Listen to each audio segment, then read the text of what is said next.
Áudio 9. As pessoas. As pessoas nos fazem sofrer mais do que as circunstâncias adversas. Choramos mais pelas feridas provocadas pelas pessoas do que pelos reveses das circunstâncias. Possivelmente você traga no peito a ferida ou a cicatriz provocada por uma pessoa que lhe magoou. As pessoas nos decepcionam. Nós decepcionamos as pessoas. Somos muitas vezes algozes e não consoladores, abridores de feridas e não terapeutas da alma. Somos flageladores dos nossos irmãos muitas vezes e não amigos solidários que os sustentam nas horas de fraqueza.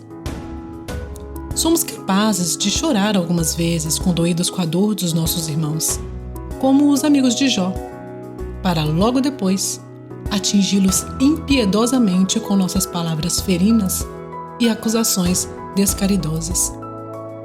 Encarnamos muitas vezes a figura de um Doeg, espalhador inconsequente de boatos que geram morte e tragédia no arraial de Deus. 1 Samuel 21, de 7 a 9 e 22, de 6 a 19. Na igreja de Filipos, havia duas mulheres que estavam em conflito, Evódia e Sintique. Essas mulheres estavam batendo de frente uma com a outra. Há igrejas que estão em pé de guerra. Há irmãos que não se falam, não se olham, não se toleram, não se amam.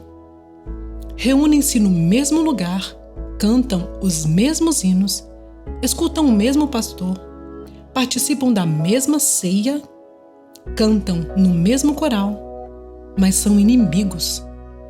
Estão com o coração cheio de ranço e amargura. Paulo fala no capítulo 2 de Filipenses que muitas pessoas estavam trabalhando na igreja com motivações erradas. Uns trabalhavam para se autoprojetar, ou seja, por vanglória. No verso 3. Há pessoas que só põem a mão no arado quando estão em evidência, como os fariseus. Amam os primeiros lugares, gostam de aplausos, buscam os holofotes. Há um batalhão de gente assim na igreja, buscando a sua própria glória e não a de Cristo. Querem reconhecimento, anseiam avidamente pelos louros, gostam de subir ao pódio, amam ter seus nomes nas manchetes dos jornais. Fazem do Evangelho um trampolim para saltar nas alturas de seus sonhos megalomaníacos. Só que Deus não reparte sua glória com ninguém. Ele resiste ao soberbo. 1 Pedro 5,5. A soberba precede a ruína. Por isso, todo egocêntrico é infeliz. Paulo afirma que outros trabalham na igreja para projetar seu grupo, seu time, ou seja, fazem as coisas por partidarismo. No verso 3. Há muitas igrejas loteadas em grupinhos engessados, impenetráveis, onde não há espaço para ninguém mais entrar. O trabalho é feito não para a glória de Deus, nem para o progresso do Evangelho, mas para a projeção do grupo. Nenhuma ideia nova é aceita, se não brota do próprio grupo. Eles se consideram os donos da igreja, os detentores do poder, os caudilhos empoleirados no poder do comando. Qualquer pessoa nova que chega é vista como ameaça ao seu status. São como Diótrefes, que gostava da primazia, amava os primeiros lugares e via todo crente que chegava à igreja como uma ameaça à sua posição. 3 João 9,11. Como é triste ver gente trabalhando na igreja com motivações erradas, suando a camisa, construindo projetos, amealhando fama apenas para condecorar com as medalhas ao mérito sua ganância de autorreconhecimento. Esse tipo de atitude, esse tipo de gente, arrebenta com a comunhão da igreja, quebra o espírito de unidade, provoca feridas, causa dor, espalha estilhaços de amargura no coração das pessoas. Na verdade, há muitas pessoas machucadas na igreja. Há muitas pessoas que nunca se curaram de seus traumas.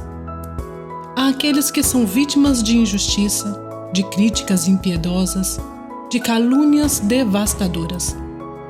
Há gente na igreja com a alma amargurada porque foi pisada e aviltada em sua honra e em seu caráter dentro do próprio arraial de Deus. Há muita mágoa não tratada no meio do povo de Deus.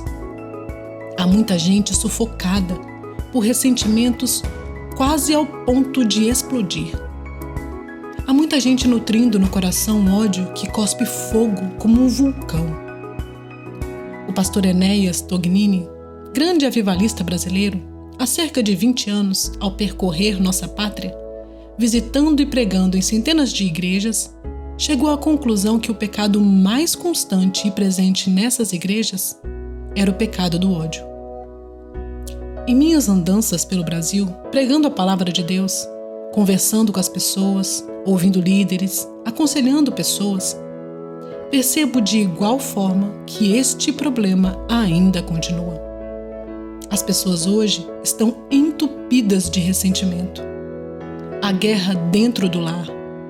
Há maridos feridos, cheios de decepção com o casamento. Há esposas que vivem um inferno existencial por conviver com um homem infiel e desleal. Há maridos profundamente abalados pela infidelidade de suas mulheres. Há filhos arrebentados, vítimas das brigas de seus pais. Há outros que jamais se curaram dos traumas provocados pelo divórcio dos pais. Há crianças que engolem seco a dura realidade de ver o seu lar se transformando num campo de contendas.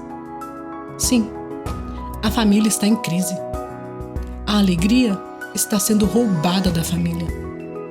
Aquele lugar que deveria ser um refúgio, um oásis, um bálsamo para o coração, está se convertendo em cenário de lágrimas, em arena de disputas e querelas. Os pais que deveriam ser um ponto de equilíbrio para seus filhos agridem e os esmagam, tirando-lhes o chão debaixo dos pés, abortando seus sonhos e destruindo suas expectativas. As sequelas de um lar desajustado, os prejuízos causados por um divórcio, perpetuam-se na vida dos filhos por longos anos e atingem as futuras gerações. A dor é maior quando a ferida é feita por uma pessoa íntima. Salmos 55, 12 a 14. José do Egito sofreu mais pela atitude de seus irmãos em odiá-lo e vendê-lo como uma mercadoria do que pelas pessoas que o jogaram na cadeia.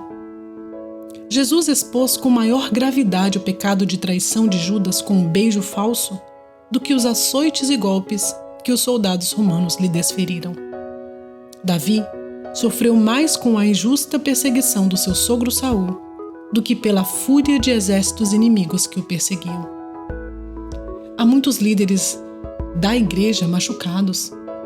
Há muitos soldados na linha de frente feridos. Há pastores que têm traumas das reuniões de liderança em sua igreja. Há reuniões de liderança nas igrejas que parecem mais um campo de guerra do que um concílio de homens de Deus.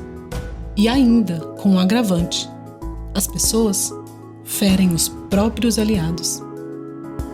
Pregava certa feita numa reunião de liderança de uma determinada igreja. Enquanto pregava, o pastor que estava comigo ao púlpito chorava copiosamente. Após o culto, ele me procurou e disse: "Eu sou um pastor ferido. Há 5 anos, eu fui enxotado dessa igreja sem nenhuma humanidade e misericórdia. Até hoje, minha esposa chora ao se lembrar daqueles dias tenebrosos. Fui magoado, ultrajado, humilhado. Desde que saí, a ferida se recusa a fechar. Está doendo ainda hoje, como naquela época. Sempre que venho a essa igreja para uma reunião de nossa denominação, dá um nó em minha garganta e eu sinto uma mágoa profunda em meu coração. Eu sinto que minha vida está azeda de ódio. Eu sinto que minha alegria foi saqueada e espoliada. Eu estou cativo desse terrível pecado." Naquela mesma noite, aquele pastor resolveu procurar alguns líderes daquela igreja para pedir perdão e perdoá-los também. O pecado dos ressentimentos não tratados impediu o crescimento daquela igreja por 5 anos. Eles estavam todo esse tempo sem receber sequer um novo membro na igreja. No dia seguinte, reunimos toda a liderança daquela igreja junto com aquele pastor. Houve confissão de pecado, houve arrependimento, houve quebrantamento. houve restauração e a vida começou a pulsar novamente naquela igreja.